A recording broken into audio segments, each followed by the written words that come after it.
The divine Tamil நேயர்களுக்கு வணக்கம். நான் விஜய் சுதன். இன்னைக்கு நாம் எங்கே இருக்கோம் அப்படின்னு பார்த்தீங்கன்னா, பூந்தமல்லி செந்நீர் குப்பத்தில் அமைஞ்சிருக்கிற அருள்மிகு தென்பழனி ஸ்ரீ கல்யாண சிவசுப்பிரமணிய ஆலயத்தில் தான் இருக்கோம். இந்த ஆலயத்தோட சிறப்பு என்னன்னு பார்த்தீங்கன்னா, முருகப்பெருமான் வள்ளி தெய்வானையோட அவ்வளோ அருமையாக காட்சி தராரு. இங்கே வரவங்களுக்கு முருகப்பெருமான் பல அதிசயங்களை செஞ்சுருக்காரு. எப்படின்னா, எனக்கு சொந்த வீடு இல்லை, சொந்த வீடு கிடைக்கணும்னு சொல்லி தொடர்ந்து ஒரு 3 வாரம் விளக்கு ஏற்றினேன். சொந்த வீடு கிடச்சிருச்சு. எங்கள் வீட்டில் அவங்க நிறைய குடிப்பாங்க. அவங்க குடிக்கிற பழக்கத்தை விடணும்னு நினச்சேன். சாமி மேலே பக்தியே இல்லாமல் இருந்தாங்க. இப்போ முருகர்னா விரதம் இருக்காங்க, பக்தியாக இருக்காங்க. ரொம்ப பெருமையாக இருக்குது. குடிக்கிறது இல்லை. ரொம்ப சந்தோஷமாக இருக்குது அந்த விஷயம். எனக்கே ஆக்சிடென்ட் ஆகிடுச்சு. நான் நினச்சே பார்க்கல இது கோயிலுக்கு வருவேனான்ட்டு. ஆப்ரேஷன் ஆகி 15 நாள் நான் கோயிலில் சாமி தரிசனம் பண்ணேன். எனக்கு கோயில் தான், இந்த கோயிலில் வந்தால் தான் எல்லா விஷயமும் நடக்கும். ஐயா முருகப்பெருமான் உத்தரவு என்ன சாமினார், இது மாதிரி எங்களுக்கு களப்பேருக்கு 10,000 வேணும், களப்பேர் வைக்க போகிறேன். சரி சாமி வாங்கிக்கணும் அண்ணா கொடுத்துட்டாரு. அதே மாதிரி ஐயப்பனை அதே மாதிரி தான் ஒருத்தர் ஆர்டர் போட்டார். ஐயப்பன் கனவு வந்தார். மண்டபம் கட்டுற ஒரு நாள் ஐயப்பா இடத்துக்கு வரேன்னு வேணுன்னு. அதே மாதிரி மண்டபம் கட்டி முடிச்சாச்சு. மண்டபம் கட்டும் போனால் ஐயப்பன் என்ன சொன்னார்னா, நீ வராத, நான் வர்றேன், அங்கே நீ வருஷம் முறை என்ன கும்பிடு அப்படின்னு சொல்லி. 10th எனக்கு ஒரு சப்ஜெக்ட் அரியர் வச்சுது. அந்த ஒரு சப்ஜெக்டை நான் எப்படின்னா கிளியர் பண்ணிடணும் முருகா, எனக்கு நீ தான் பக்கத்தோனையாக இருக்கணும் அப்படின்னு சொல்லிட்டு அழுது கேட்டேன் நான். ஆனால் என்ன அது மாதிரி கைவிடல. அதான் எந்த விஷயம் ரொம்பவே உங்களை இது பண்ணிச்சு, என்ன நாம சொன்னது இப்படி நடந்துருச்சு அப்படின்னு ஆச்சரியப்படுறதா தான் நைட்டில் கிளம்பேன். இன்னொன்று நம்ம சொல்கிறோம், எனக்கு முருகா உன்னுடைய உத்தரவு தான், நீ சொல்லிட்டேன். ஆனால் எப்படி நடக்குது எனக்கு ஒரு ஆச்சரியமாக இருக்கும். எல்லாம் சொல்லுவாங்க சாமி அதை சொல்கிறாங்க. என்கிட்ட 50,000 ரூபா ஜோசியார் இருக்கான், சொல்ல முடியல. வருஷத்துக்கு சொல்கிறான், மாதத்துக்கு கூட சொல்ல முடியல. நீ நாள் எப்படியா சொன்னேன், நாள் எப்படி எங்கே தான் படித்தேன், எங்கே எனக்கு முருகர் தான் குரு. உண்மையாக இங்கே நான் வரும்போது வெறும் 0வாக தான் வந்தேன். 0ன்னு கூட சொல்லக்கூடாது, -1 தான் வந்தேன். ஆனால் அன்னையிலேருந்து ஒரு பெரிய மனதைரியம், நிறைய ஆச்சரியமான விஷயங்கள், யாரோ நம்ம கூட இருந்து நம்மளை வழி நடத்தி கொண்டு போகிற மாதிரி ஒரு நல்ல அபிப்பிராயம் இருந்தது. ஒன்று, எங்கள் அம்மாவுக்கு இப்போ லாஸ்ட் ஃப்ரைடே அன்றைக்கி ரொம்ப சீரியஸாக இருந்தாங்க, உடம்பு முடியல. நான் வேண்டிட்டு போயிருந்தேன், எங்கள் அம்மா நல்லபடியாக இருக்கணும், எங்கள் கூட இன்னும் கொஞ்ச நாள் இருக்கணும்னு வேண்டிட்டு போனேன். நான் போயிட்டு எங்கள் அம்மாவை பார்த்ததுக்கப்புறம் எங்கள் அம்மா நல்லபடியாக இருக்காங்க. இன்னும் அவங்க 100 வருஷத்துக்கும் இருப்பாங்க. நான் முருகர் பக்தராக இந்த மாதிரி மாறுவேன்னு நினச்சி பார்க்கல நிஜமா. எனக்கு ஃபஸ்ட்டு நான் அம்மன் கோயிலுக்கு தான் போயிட்டுருப்பேன் அதிகமாக. அதுக்கப்புறம் என் ஃப்ரெண்டு மூலமாக தான் நான் இங்கே வர ஆரம்பித்தேன். அதுக்கப்புறம் நிறைய விஷயம் நிறைய நடந்துருச்சு. என்னால் எப்படி சொல்கிறது, நான் இதெல்லாம் நடக்கும் அப்படின்னு நினைக்க முடியாத அளவுக்கு நிறைய நடந்துருச்சு.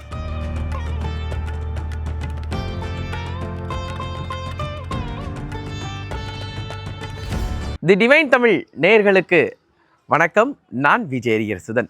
இன்னைக்கு நாம் எங்கே இருக்கோம் அப்படின்னு பார்த்தீங்கன்னா, பூந்தமல்லி செந்நீர் குப்பத்தில் அமைஞ்சிருக்கிற அருள்மிகு தென்பழனி ஸ்ரீ கல்யாண சிவசுப்பிரமணிய ஆலயத்தில் தான் இருக்கோம். இந்த ஆலயத்தோட சிறப்பு என்னன்னு பார்த்தீங்கன்னா, முருகப்பெருமான் வள்ளி தெய்வானையோட அவ்வளோ அருமையாக காட்சி தராரு. இங்கே வரவங்களுக்கு முருகப்பெருமான் பல அதிசயங்களை செஞ்சுருக்காரு. அந்த அதிசயங்களை பற்றியும் இந்த கோயிலை பற்றியும் தான் இந்த வீடியோவில் நீங்கள் தெரிஞ்சுக்க போகிறீங்க. வாங்க வீடியோக்குள்ளே போகலாம்.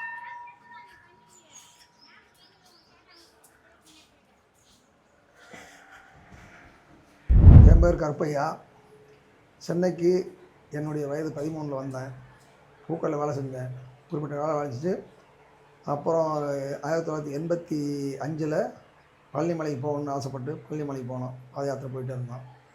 அப்புறம் சில கோயில் கட்டணும் ஒரு எண்ணம் வந்தது. கோயில் கட்ட எண்ணம் 2004 கோயில் ஆரம்பித்தோம். 2004 கோயில் ஆரம்பித்து இந்த இடத்துல ஒரு இடத்த பிடிச்சி கோயில் கட்டினோம். கோயில் கட்டி இன்ன வரையிலையும் தென்பழனி முருகன் அப்படின்னு பேர் வச்சா, தெற்கிருந்து வந்த சாமியை நம்ம வடக்க போட்டு வந்தன்றதுக்காக தென்பழனி முருகன் பேர் வச்சு இன்ன வரையிலையும் கல்யாண சிவசுப்பிரமணியம் பேர் வச்சு நடத்திக்கிட்டு இருக்கோம். அதோட 5 கும்பாசம் பண்ணியிருக்கோம். 2004, 2009, 2012, 2018, 2024 பண்ணோம். இன்ன வரையிலையும் மக்கள் எல்லாம் சப்போர்ட் பண்ணுறாங்க. ரெண்டாவது அவங்களுடைய கல்யாண குளத்தில் இருக்கிறனால கல்யாணம் திருமணம் எத்தனை வருஷம் ஆனாலும் அவங்க 6 விளக்கு ஏற்ற சொல்கிறோம். 6 விளக்கு ஏற்றினா கல்யாணம் குழந்தை பாக்கியம் கொடுக்குறாரு. ரெண்டாவது வேலை இல்லாத வேலை கிடைக்குது. நோய் வாய்ப்பட்டவங்க நோய் வாய் சரி பண்ணுறாரு. அதில் கேட்ட வரத்தெல்லாம் கொடுக்குறாரு. மக்கள் சப்போர்ட் இருக்காங்க. நல்லது நடக்குது, நல்லது செய்கிறாங்க. எல்லாமே மக்கள் கிருத்திகை, சஷ்டி, சங்கடகர சஷ்டி, பிரதோஷம் சிவனுக்கு, அதேமாதிரி 2 சஷ்டி, ஒரு கிருத்திகை முருகன் வருது. செவ்வாய்க்கிழமை, வெள்ளிக்கிழமை மக்கள் வெள்ளிக்கிழமை செவ்வாய்க்கிழமை நிறையா வராங்க. அதேமாதிரி பிரதோஷம் 2 பிரதோஷம், சோமவாரம் திங்கக்கிழமை வராங்க. விநாயகருக்கு சங்கடகரத்தி சதுர்த்தியில் வராங்க. காலபைரவருக்கு சஷ்டி திதி, தேதிபுர சஷ்டி திதி, செவ்வாய்க்கிழமை வெள்ளிக்கிழமை விசேஷமாக பூஜை பண்ணுறோம். மகாலட்சுமி, இது மாதிரி ஒரு சிலைன்னு எடுத்துக்கிட்டால் உங்களுக்கு 48 தெய்வங்கள் உள்ளே இருக்காங்க. ஒரு மண்டலம் மாதிரி வச்சுருக்கோம். எந்த கடவுள் இங்கே வந்து புதுசாக கோயில் சின்னதாக இருக்கும், ஆனால் உள்ளே வந்து புதுசாக வரவங்க என்ன பண்ணுவாங்கன்னா, இவ்வளோ சாமி நான் எங்கேயும் பார்த்ததில்லைங்க, அவ்வளோ லட்சணமாக இருக்குது, சுத்தமாக இருக்குது, இவ்வளோ சாமி இருக்குது அப்படின்னு பெருமைப்படுவாங்க. புதுசாக வரவங்களாம் எல்லாம் பெருமைப்பட்டு தான் இருக்காங்க, யாரும் குறைய பண்ணல, நல்லா ஆதரிக்கிறாங்க. அதே மாதிரி கடவுள் வந்து முருகப்பெருமான் கேட்டவங்களுக்கு கேட்ட வார்த்தை கொடுக்குறாரு. எனக்கு ஒவ்வொரு கடவுள் வந்து முருகர் அதே மாதிரி எனக்கு நான் சாகும் தருணத்தில் உன்னை பார்க்கணும்னு நினச்சேன். அதனால் சாகும் தருணத்தில் இருக்கணும்னா நீ வந்து என்ன பார்க்கணும், நான் வந்து ஒன்றை பார்க்க முடியாது, நடக்க முடியாது, நீ இங்கே வந்து நான் பான்னு கூப்பிட்டு வந்து இங்கே வச்சுட்டேன். இந்த கோயிலுக்கு கிட்டத்தட்ட 1 வருஷமாக வந்துட்டுருக்கேன். 1 வருஷமாக வந்துட்டுருக்கேன். ஆனால் எனக்கு ஒரு 2 மாதத்துலேயே நிறைய நல்ல விஷயம் நடக்க ஆரம்பிச்சிருச்சு. எப்படின்னா, எனக்கு சொந்த வீடு இல்லை. சொந்த வீடு கிடைக்கணும்னு சொல்லி தொடர்ந்து ஒரு 3 வாரம் விலை கேத்துனேன். சொந்த வீடு கிடச்சிருச்சு. எங்கள் வீட்டில் அவங்க நிறைய குடிப்பாங்க. அவங்க குடிக்கிற பழக்கத்தை விடணும்னு நினச்சேன். சாமி மேலே பக்தியே இல்லாமல் இருந்தாங்க. இப்போ முருகர்னா விரதம் இருக்காங்க, பக்தியாக இருக்காங்க, ரொம்ப பெருமையாக இருக்குது, குடிக்கிறது இல்லை. ரொம்ப சந்தோஷமாக இருக்குது அந்த விஷயம். ரொம்ப ரொம்ப சந்தோஷமாக இருக்குது. நான் சொல்லி நிறைய பேர் முருகருக்காக விரதம் இருக்காங்க, இந்த கோயிலுக்கு வராங்க. அது ரொம்ப பெருமையாக இருக்குது. நான் நினச்ச காரியம் இப்போ கூட நான் முருகருக்கு இதை செய்யணும்னு ஒரு 2 நிமிஷத்துக்கு முன்னாடி நினச்சின்னா முருகன் அதை உடனே எனக்கு நடத்தி கொடுத்துட்றாரு. அதனால இந்த கோயிலில் நிறைய விஷயம் சொல்ல முடியாத அளவுக்கு நிறைய விஷயம் இருக்குது. ரொம்ப பெருமையாக இருக்குது அதுவே. சரி, இங்கே காலடி எடுத்து வச்சதுக்கப்புறம் அதை உணர்ந்த தருணம்னு ஒன்று இருக்கும்ல, ஒரு தருணம் வந்து சரி பரவாயில்ல, நமக்கு எந்த தருணம் வந்து உங்களை ரொம்ப ஆச்சரியப்படுத்துனுச்சு? நான் இடம் வாங்கினது. என் வீட்டில் அவர் திருந்தவே மாட்டாருன்னு நினச்சேன். அது எனக்கு ரொம்ப பெருமையான விஷயம். மெயினாக அவரு தான். அவர் எனக்கு இந்த மாதிரி குடிச்சிட்டு நிறைய இடத்துல விழுந்திருக்காரு. அந்த மாதிரிலாம் ரொம்ப கஷ்டப்பட்டிருக்கேன். எங்கள் அண்ணனுங்க முன்னாடியெல்லாம் ரொம்ப அசிங்கப்பட்டிருக்கேன். அவங்க முன்னாடியெல்லாம் கௌரவமாக இருக்குன்னு நினச்சி இப்போ கௌரவமாக இருக்கேன். நல்ல வேலை எடுத்து செய்கிறாரு. சந்தோஷமாக இருக்குது. நான் இந்த கோயிலுக்கு வந்து நிறைய விஷயம் நடந்திருக்கு சார். நான் முருகர் பக்தராக இந்த மாதிரி மாறுவேன்னு நினச்சி பார்க்கல நிஜமா. எனக்கு ஃபஸ்ட்டு நான் அம்மன் கோயிலுக்கு தான் போயிட்டுருப்பேன் அதிகமாக. அதுக்கப்புறம் என் ஃப்ரெண்டு மூலமாக தான் நான் இங்கே வர ஆரம்பித்தேன். அதுக்கப்புறம் வந்து நிறைய விஷயம் நிறைய நடந்துருச்சு. என்னால் எப்படி சொல்கிறது, நான் இதெல்லாம் நடக்கும் அப்படின்னு நினைக்க முடியாத அளவுக்கு நிறைய நடந்துருச்சு. அது ரொம்ப சந்தோஷமாக இருக்குது. கோயில் உள்ள காலடி எடுத்து வச்சாலே உடம்பு சிலிக்கிற விஷயம் இதெல்லாம் நிறைய இருக்குது சார். இப்போ நம்ம தெய்வம் நம்மள்ட்ட பேசுவோம் அப்படின்னு சொல்லுவாங்க. அந்த நிகழ்வு இங்கே நடந்திருக்கு. எனக்கு நடந்திருக்கு சார். நிஜமாவே நடந்திருக்கு. நான் எதனா ஒரு கஷ்டம் நினச்சி நான் தூங்கிட்டு அழுதுகிட்டே தூங்கிடுவேன் சார். எதுவுமே சொல்ல மாட்டேன். நைட்டு படுக்கும்போது ஓம் சரவண பவ இது மட்டும்தான் சொல்லுவேன். சொல்லிகிட்டே படுத்துருவேன். எத்தனையோ வாட்டி அப்போ என் கனவுல வந்து நான் இருக்கேன் அப்படின்னு அவரே வந்து நின்று சொல்லுவார். நிறைய வாட்டி என் முன்னாடியே வந்து நான் இருக்கேன்டா, நீ பயப்படாம இரு அப்படின்னு நிறைய விஷயம் சொல்லியிருக்காரு. நான் ரொம்ப சந்தோஷப்பட்டிருக்கேன் சார். நிறைய விஷயத்துல எங்க வீட்டை சொல்லுவேன், இந்த மாதிரி கனவுல முருகர் வந்தார்ப்பா, அன்னைக்கு கூட நாங்கள் இடம் வாங்கணும்னு காசு கிடைக்கலன்னு சொல்லி ஃபோன் பண்ணி எங்கள் நாத்தனார்கிட்ட கேட்டோம். கேட்டதுக்கு உடனே அவங்க என்ன சொன்னாங்க, யாருமே இல்லைன்னு சொல்லலை. நான் முருகா அப்படின்னு சொல்லிட்டு ஃபோன் பண்ணி கேட்ட ஒரே விஷயம், கிடச்சிருக்கோம் அதான்டா நீ வந்து வாங்கிக்கடா அப்படின்னாங்க. போன உடனே எனக்கு கிடைச்ச விஷயம் என்னன்னா, காசு ஃபர்ஸ்ட் கிடைச்சதோ இல்லையோ, ஃபர்ஸ்ட் விஷயம் என்ன கிடைச்சதுன்னா முருகரோட கேலண்டர் கிடைச்சது. இந்த வருஷம் பிறக்கிறதுக்கு முன்னாடியே முருகரோட கேலண்டர் கிடைச்சது. எங்க வீட்டில் ஒரு வார்த்தை சொன்னாரு, மா நீ நினைச்சுன்னு வந்தடா, நைட்டு கனவுல வந்தாருன்னு சொன்னேன், இப்போ பார்த்தியா உன் கையிலேயே அவன் அப்பா வந்துட்டாரு அப்படின்னு சொன்ன உடனே எனக்கு அந்த இடத்துல அழ வந்துருச்சு சார். நிஜமாவே நிறைய விஷயம் நான் நினச்சி நிறைய விஷயம் என்னால் கண்ட்ரோல் பண்ண முடியாமல் சந்தோஷமான விஷயம்லாம் நடந்திருக்கு சார். சரி, என் பெயர் சசிகலா. நான் சென்னேரி இப்போ பாலாஜி நகர்லேருந்து தான் இருக்கோம். எனக்கு இந்த கோயிலில் வந்த பிறகு நிறைய நல்ல விஷயங்கள் நடந்திருக்கு. எனக்கே வந்து ஆக்சிடெண்ட் ஆகிடுச்சு. நான் நினச்சே பார்க்கல இது கோயிலுக்கு வருவேனான்ட்டு. ஆப்ரேஷன் ஆகி 15 நாள் நான் கோயிலில் வந்து சாமி தரிசனம் பண்ணேன். எனக்கு கோயில் தான், இந்த கோயிலில் வந்தால் தான் எல்லா விஷயமும் நடக்கும். இங்கே வந்தால் தான் எனக்கு மன நிம்மதியே கிடைக்கும். எனக்கு எவ்வளோ கஷ்டம்லாம் இருந்தது. இந்த ஊரில் எனக்கு யாருமே தெரியாது. ஆனால் இப்போ இந்த ஊரே எனக்கு ஒரு சொந்த ஊர் மாதிரி ஆயிடுச்சு. இதுக்கு மேலே எனக்கு எதுவும் சொல்கிறதுக்கே இல்லை. என் பசங்க, என் வீட்டுக்கார் எல்லாம் நாங்கள் நல்லா இருக்கோம். சரி, இந்த இங்கே அந்த விபத்து எப்போ நடந்துச்சு? அந்த இல்லை 2 இயர்ஸ்க்கு முன்னாடி மெயினாக தான் நடந்துச்சு. ஆனால் எழுந்தே நிற்க முடியாமல் இருந்தேன். ஆப்ரேஷன் நடந்து ஒரு 20 டேஸ் மட்டும் தான் நான் ரெஸ்ட்டில் இருந்தேன். பெல்ட் போட்டுட்டு கூட இங்கே வந்து வீட்டுக்கு போனால் தான் எனக்கு நல்லாவே இருக்கும். அவ்வளோ மன நிம்மதியோடு இருக்கேன். என் பசங்க எல்லாம் முருகனோட திருவடிகள் நல்லா படிக்கிறாங்க. மேலும் நல்லா படிப்பாங்கன்னு முருகர் என்னை ஆசீர்வதிப்பார். கண்டிப்பாக இங்கே வரவங்களுக்கு எல்லா விஷயங்களும் கிடைக்குது. நீங்கள் கண் கூட பார்த்த விஷயம்னா என்ன? இல்லை, இங்கே வரவங்களுக்கு எல்லாருக்கும் எல்லா விஷயம் நடக்குது. ஆனால் என்னோட இதுவே வந்து எனக்கு எல்லா விஷயமும் நடந்திருக்கு. சரி. மக்களுக்கு மற்றவங்களுக்கு எல்லாருக்குமே இங்கே வரவங்க எல்லாருமே எல்லா நாளுமே இங்கே விசேஷ நாள் தான். ம். பிரதோஷம் நல்லா பண்ணுவார், சஷ்டி பண்ணுவார், முருகர் திருக்கல்யாணம் நல்லா பண்ணுவார், எல்லா நாளுமே நல்லா சிறப்பாக பண்ணுவார். செவ்வாய்க்கிழமை வெள்ளிக்கிழமை ம். எல்லா நாளுமே இங்கே விசேஷ நாள் தான். ஓகே. இந்த முருகனை எவ்வளோ பிடிக்கும்? இது முருகரை எவ்வளோ பிடிக்கும்னு சொல்கிறதுக்கே தெரியல, அவ்வளோ பிடிக்கும் எங்களுக்கு. சரி. இந்த கோயிலுக்கு ஒரு நாள் வரலைன்னா எப்படி இருக்கும்? இல்லை, இந்த கோயிலுக்கு ஒரு நாள் வரலனாலும் நான் வராமல் நின்னாலும் இங்கே இருக்கிற மக்கள் கேட்பாங்க, ஏன் நீ வரல, நீ ஏன் வரல அப்படின்ட்டு. அந்த அளவுக்கு எனக்கு இந்த சாமியோட அருள் கிடைச்சிருக்கு. நான் ஒரு நாள் வரலனாலும் சாமி என்னை ஆசீர்வதிக்கிறாருன்னா அது மக்கள் மூலியமா தான் எனக்கு ஆசீர்வதிப்பாருன்னு நான் நிச்சயமா நம்புறேன். ஓகே. முருகனை உணர்ந்த தருணம்னு ஒன்று இருக்கும்ல, இந்த சூழ்நிலையில முருகன் என் கூட தான் இருந்தாருன்னா எந்த தருணத்தை சொல்லுவீங்க? உண்மையா சொல்லணும்னா எனக்கு ஆக்சிடென்ட் ஆன அப்பவே நான் சொல்லலாம், பெரிய விபத்து தான் அது. ஆனால் அது வந்து எப்படி சொல்றேன்னா, ஒரு வெளிகாயம் தெரியாத அளவுக்கு காப்பாற்றி விட்டாருன்னா அது முருகரை சொல்லலாம். காலபைரவர் காலைல 10 மணிக்கு என்னை அந்த இடத்துல வைடான்னு சொன்னார். சொன்ன எங்கே வைக்கணும் இடம் கேட்டேன். இடம் இப்போ இருக்கிற இடத்த காட்டினார். நேராக வடக்க பாடுறா இருக்குன்னு. அப்புறம் சொல்லிட்டேன், பணம் யாரை போய் கேட்குறது, நான் பூக்கடை வேலை செஞ்சேன், பூக்கடை உன் கடை எதிர்கடையில் இருக்கான் பாரு, அவனை போய் கேட்குறா தருவான்னாரு. அதே மாதிரி அவனுக்கு 7 லட்ச ரூபா நான் ஏற்கனவே தர வேண்டியிருந்துச்சு. திரும்ப போய் அதை எப்படி நம்ம கேட்குறது அப்படின்னு யோசனை பண்ணி சபதியை ஃபோன் பண்ணேன். 7500 ரூபா கட்டுக்கூலி, ஒரு 2500 ரூபா, 10,000 கணக்கு பண்ணிட்டு அவர் போய் ஐயா முருகப்பெருமான் உத்தரவுண்ணேன். என்ன சாமினார், இது மாதிரி எங்களுக்கு காலபைரவருக்கு 10,000 வேணும், காலபைரவர் வைக்க போகிறேன். சரி சாமி வாங்கிக்கணுமா அண்ணா கொடுத்துட்டாரு. அதே மாதிரி ஐயப்பனை அதே மாதிரி தான் ஒருத்தர் ஆர்டர் போட்டார். ஐயப்பன் கனவு வந்தார். மண்டபம் கட்டுறேன் ஒரு நாள், நான் ஐயப்பா உன் இடத்துக்கு வரேன்னு வேணுனேன். அதே மாதிரி மண்டபம் கட்டி முடிச்சாச்சு. மண்டபம் கட்டும் போனால் ஐயப்பன் என்ன சொன்னார்னா, நீ வராத, நான் வர்றேன் அங்கே, நீ வருஷம் முறை என்ன கும்பிடு அப்படின்னு சொல்லி ஆர்டர் போட்டார். அதே மாதிரி நான் நினச்ச மாதிரி ஐயப்பனை வைக்கணும் விதமான பண்ணோம். ஒரு பையனுக்கும் ஃபோன் பண்ணேன். எவ்வளோ ஆனாரு, ஒரு பாதி இப்போ 10,000 கொடுத்துட்டாரு. அதே மாதிரி கட்டியாச்சு. அதே மாதிரி ஒவ்வொரு கடவுளையும் கருப்புசாமி, அதே மாதிரி என்னோட குலதெய்வம் கருப்புசாமி எங்கள் வீட்டிலேருந்து ஓடியாந்து இங்கே வந்துட்டார்.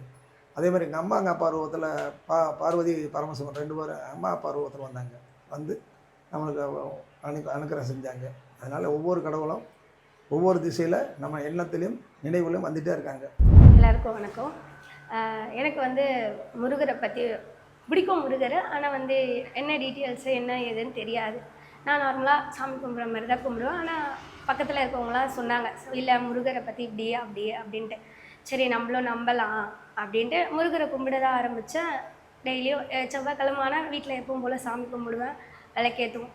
அப்புறம் சொன்னாங்க, இது மாதிரி சஷ்டிக்கு விரதம் இருக்கணும் அப்படின்னு சொல்லி சொன்னாங்க. சஷ்டிக்கு சரி நானும் இருக்கலாம் ஃபஸ்ட்டு வருஷம் நினச்சேன். ஆனால் அது கைக்கூடி வரல. இப்போது போன இயர் சஷ்டியில் விரதம் இருக்கணும்னு நினச்சேன். நல்லபடியாக என்னால் முடிஞ்ச அளவுக்கு நான் இருந்தேன். மிளகு விரதம் சொல்லுவாங்க, பழ விரதம் சொல்லுவாங்க, பால் விரதம் சொல்லுவாங்க. நம்மளால் என்ன முடியுமோ நீ வந்து அதாவது மனசார நினைக்கணும். அது மாதிரி நான் இருந்தேன். பால் பழம் மாதிரி எடுத்துக்கிட்டு சாப்பாடு உப்பு இல்லாமல் எடுக்கணும் அப்படின்ட்டு என் அபிப்பிராயம். அது மாதிரி இருந்தேன். எனக்கு வந்து ஃபஸ்ட்டு ஒரு பையன், செகண்ட் வந்து ஒரு 5 வருஷமாக குழந்தை இல்லை. அது ரொம்ப கஷ்டமாக இருந்தது. சரி நான் முருகனே நம்பி வந்துட்டேன். முருகா நீ தான் எனக்கு அருள் கொடுக்கணும் அப்படின்ட்டு நம்பி தான் இருந்தேன் சஷ்டியில். இப்போது ரீசெண்டாக ஒரு 2 மாதத்துக்கு முன்னாடி டாக்டர் கன்ஃபார்ம் பண்ணாங்க. இப்போ 2 மாதம் ஆகுது. இது வந்து கடவுள் தான். என்னை பொறுத்த வரைக்கும் எங்கள் வீட்டில் கூட சொல்லுவாங்க, நம்ம இருக்கிறதுல தான் இருக்குன்னுவாங்க. ஆனால் நான் வந்து முருகரை தான் நம்புகிறேன். இப்போ வந்து எனக்கு இவ்வளோ நாளாக இல்லாமல் இப்போ வந்து நின்று இருக்குன்னா அது கடவுளோட அருள் தான். அதனால முருகரை நம்பி வரணும். நீங்கள் நம்பினா சாமி, அவ்வளோதான். இதுக்கு மேலே எனக்கு எந்த சுச்சுவேஷன் வந்து முருகன் மேல ரொம்ப அதீத பக்தி வந்துருச்சு? நான் வந்து சஷ்டியில இருந்துட்டு ஃபீல் பண்ணேன். ஒரு 2-3 வீடியோஸ்லாம் பார்த்துட்டு முருகர் நம்ம வீட்டுக்கு வருவாங்க, ஏதோ ஒரு ரூபத்துல வருவாங்க அப்படின்னு சொல்லியிருக்காங்க. நான் அதை நம்பினேன். சரி அது ஒரு வீடியோ தான் இருந்தாலும் மனசு அது கேட்டுச்சு, நம்ம நம்பிக்கலாம் அப்படின்ட்டு. சரி நானும் நம்பிட்டு இருந்தேன். 2-3 நாள் அதாவது லாஸ்ட் இயர் இது என்ன இந்த மந்த்லயே மிடில்ல என்ன முருகர் இந்த வீடியோ பார்த்தோம், நம்ம முருகர் வருவாருன்னாங்க. ஆனா எந்த ரூபத்திலையும் வரலையே அப்படின்ட்டு எனக்கு நானே யோசிச்சுக்கிட்டேன். சரி வருவார் அவ்வளவுதான். அதுக்கப்புறம் தான் கன்ஃபார்ம் ஆச்சு, கன்சீவா இருக்க அப்படின்னு சொல்லி சொன்னாங்க. சரி நம்மளுக்குள்ளேயே இருக்காங்க முருகர் அப்படின்ட்டு ஒரு நம்பிக்கை எனக்கு. வேறு ஒன்றும் இல்லை. எல்லாருக்கும் வணக்கம். நாங்கள் வந்து செந்நீர்குப்பத்தில் இருக்க தென்பழனி முருகர் கோவிலில் இருக்கோம். நாங்கள் இங்கே வந்துட்டு நான் முருகரை ஏன் நம்பினா 1 வருஷமாக நான் இங்கே வந்துட்டுருக்கேன். செவ்வாய்க்கிழமை இங்கே வருவேன். நான் இங்கே வந்ததுலேருந்து நான் கவுச்சி சாப்பிட்றத நிப்பாட்டிட்டேன் டோட்டலாக. நான் வந்தது எதுக்குன்னா 10th வந்து எனக்கு ஒரு சப்ஜெக்ட் அரியர் வச்சுது. அந்த ஒரு சப்ஜெக்டை நான் எப்படின்னா கிளியர் பண்ணிடணும் முருகா, எனக்கு நீ தான் பக்கத்தோணியாக இருக்கணும் அப்படின்னு சொல்லிட்டு அழுது கேட்டேன் நான். ஆனால் வந்துட்டு நான் அது மாதிரி கைவிடல. நான் வந்து தைப்பூசம் அன்றைக்கி வந்துட்டு எனக்கு சயின்ஸ் எக்ஸாமு. அன்றைக்கி நான் வந்து போனேன், முருகா நீ தான் எனக்கு கூட இருக்கணும், என்னை எக்ஸாம் முடிட்ட வரையும் நீ தான் இருக்கணும், எனக்கு எப்படின்னா பாஸ் பண்ண வச்சுருங்க, உங்களை தான் நான் நம்பி வந்துட்டேன், என்னை கைவிட்டுறாதீங்க அப்படின்னு. சரிம்மா. அவரும் வந்துட்டு என்ன இது பண்ணாருன்னு தெரியல. அதே மாதிரி நான் விளக்கு போட அழுது கேட்டேன், கெஞ்சி கேட்டேன். அதுக்கப்புறம் என்னை பாஸ் பண்ண வச்சு என்னை சிரிக்க வச்சாரு எங்கள் முருகர் தான்.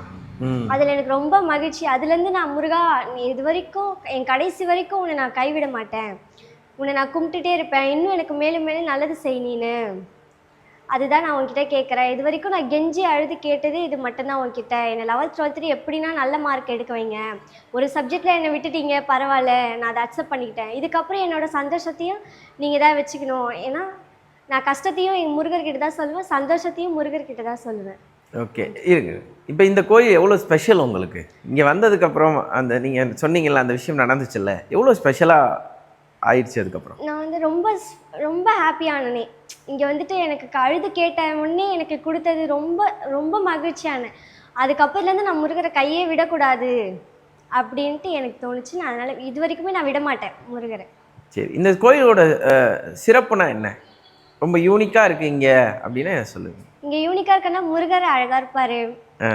அவர்கிட்ட எதனா ஒன்று கேட்கும் போது ஒரு இதுவாக இருக்கும், சாட்டிஸ்ஃபைடாக இருக்கும். வந்து இந்த மாதிரி கேட்ட உடனே கொடுக்குறாரே, அதனால சாட்டிஸ்ஃபைடாக இருக்கும். நான் இங்கே தான் வந்து அதிகமாக கும்பிட்றதுன்னு பார்த்தா இங்கே மட்டும் தான் கும்பிடுவேன் நான் அதிகமாக. சரி, ஓகே. ஆச்சரியப்படுறதா தான் நைட்டில் கிளம்பேன், இன்னொன்று நம்ம சொல்கிற நடக்குது, முருகா உன்னுடைய உத்தரவு தான், நீ சொல்லிட்டேன். ஆனால் எப்படி நடக்குது எனக்கு ஒரு ஆச்சரியமாக இருக்கும். எல்லாம் சொல்லுவாங்க சாமி அதை சொல்கிறாங்க, என்கிட்ட 50,000 ரூபா ஜோசியார் இருக்கான், சொல்ல முடியல, வருஷத்துக்கு சொல்கிறான், மாதத்துக்கு கூட சொல்ல முடியல, நீ நாள் எப்படியா சொன்ன, நாள் எப்படி எங்கே தான் படித்த, எங்கே எனக்கு முருகர் தான் குரு அப்படின்னு சொல்லி எனக்கு விவரம் இருந்து முருகர் தான்.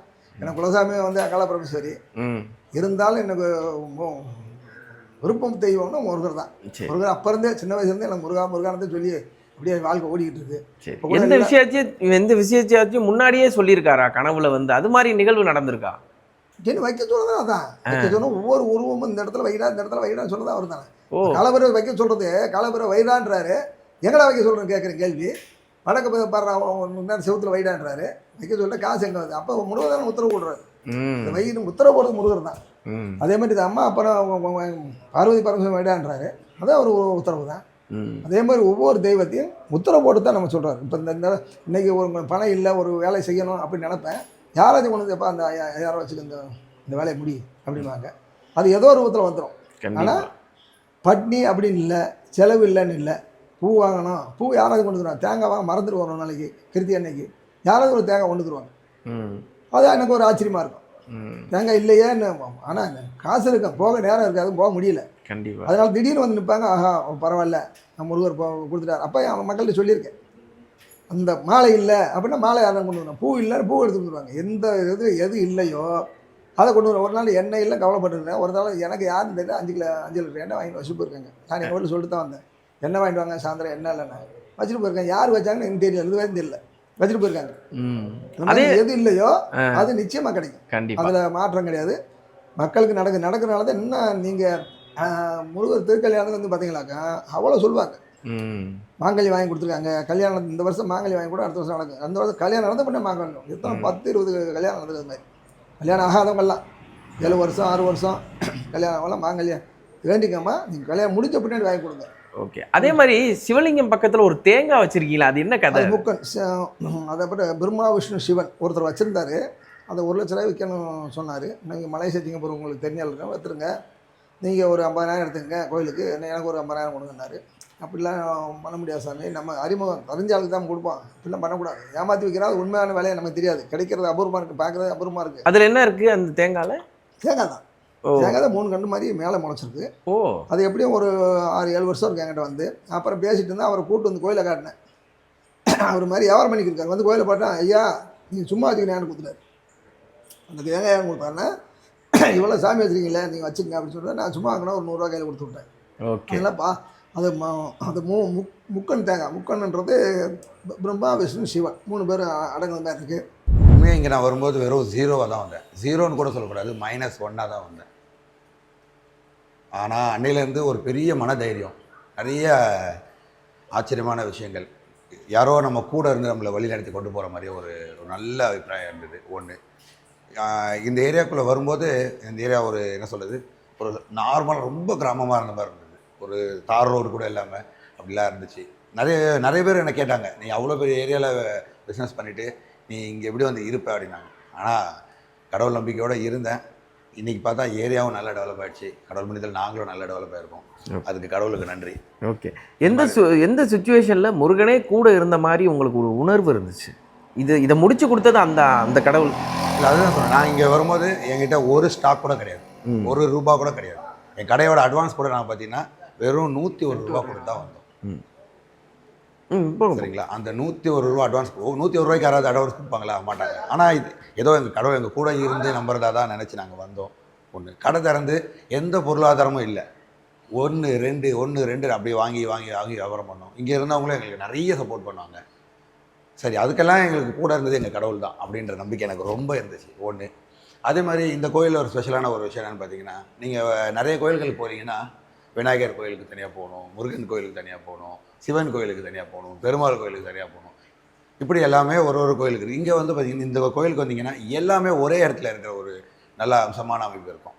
விநாயகர் கோயில் இருக்குது, முருகன் வள்ளி தெய்வானையோடு இருக்கார். லக்ஷ்மி நரசிம்மர், நிறைய கோயிலில் லக்ஷ்மி நரசிம்மர் வைக்க மாட்டாங்க. இங்கே லக்ஷ்மி நரசிம்மரும் இருக்கிறாங்க, மகாலட்சுமி இருக்கிறாங்க, விஷ்ணு இருக்கிறாங்க, ஆஞ்சநேயர் இருக்காங்க, ஐயப்பர் இருக்காங்க, இது சிவன் பார்வதி, இப்படி எல்லா அம்சமும் இருக்குது. பைரவர் இருக்காங்க. இப்படி எல்லாமே ஒரு இடத்துல இருக்கிறது வந்து ரொம்ப பெரிய விஷயம். இது மாதிரி பார்த்திங்கன்னா ஒரு சில கோயில்களில் தான் இருக்கும். வானகரத்தில் இருக்குது இதே மாதிரி கோயில், நல்ல பிரபலமாக இருக்குது. ஆனால் வானகரம்லாம் வந்து பெரிய ஏரியா, அங்கே நிறைய மக்கள், பொருளாதாரம் எல்லாமே பெருசாக இருக்கும். ஆனால் இந்த மாதிரி ஏரியாக்குள்ளே வந்து இந்த அளவுக்கு கோயிலை ஒரு பெரிய இது பண்ணியிருக்காங்கன்னா கடவுளோட ஆசீர்வாதமும் ஐயாவோட அனுக்கிரகம் அதுக்கு ரொம்ப முக்கியமான விஷயம். ஓகே. உண்மையிலே நல்ல நிரந்தரமான ஒரு சந்தோஷம். எல்லாரும் நல்லபடியாக வளர்கிறாங்க. நான் கண் கூட பார்க்குறேன். ஒரு சாதாரணமாக வர மக்கள் கூட இங்கே வந்து நான் நல்லா வந்துட்டேன் அப்படின்னு சொல்கிறத பார்க்கும்போது ரொம்ப சந்தோஷமாக இருக்குது. ஓகே. அதனால் அந்த வாய்ப்புக்கு நன்றி கொடுத்த கடவுளுக்கு என்றைக்கும் நன்றி. என் பேர் வெங்கட்ராமங்க. நான் இந்த ஊரில் ஒரு 15 வருஷமாக இருக்கேன். இந்த கோயிலில் சின்னதாக வந்துட்டுருக்கேன். இந்த கோயில் ரொம்ப அருமையான கோயில்.